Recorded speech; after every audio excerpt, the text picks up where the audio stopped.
Hi, I'm Lewis Cahill from Gink and Gasoline. We're at Bears Lodge this week, and we're down on the south end of South Andros. It's been a beautiful week. We've had just amazing weather, but the first day was a little windy, and that's something you deal with whenever you're on a saltwater location. You've got beautiful calm days when fish are really tuned in and spooky, and you've got windy days when you have a hard time getting the fly out to the fish, right?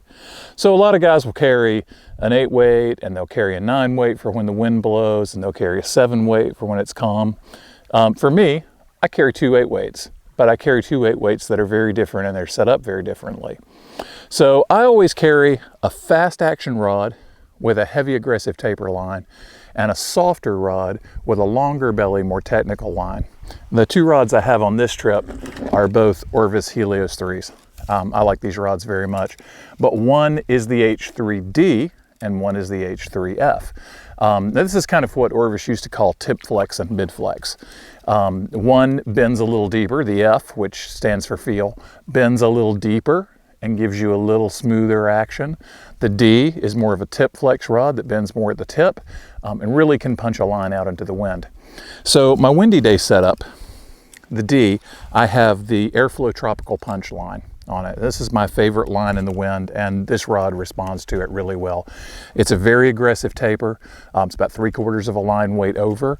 It really has the ability to cut into the wind, but it has a long rear taper, which allows you to control the head and carry more line, and that's important to me. It's not just a shooting head setup. It's a good fishable, controllable line, but this setup will punch into as much wind as you have to deal with. Then my calmer day setup is the 8 weight H3F, which I have set up with a Rio Flats Pro Stealth. And this is a longer belly, more technical line, more of a true weight line, and it also has a 6-foot clear intermediate tip. So that gives me an extra 6 feet of clear line on those sunny, calm water days when I have to worry about fish seeing the line in the air. I have, with a 12-foot leader and a 6-foot clear tip, I have 18 feet of clear line to put out in front of the fish, and that gives me a little more confidence with that.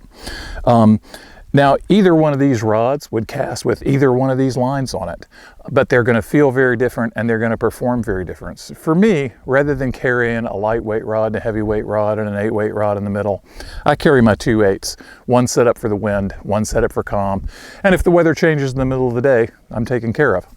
I hope that helps when you're planning for your next saltwater trip. Thanks for tuning in to Gink and Gasoline. Stay with us for more tips, tricks, and how-to.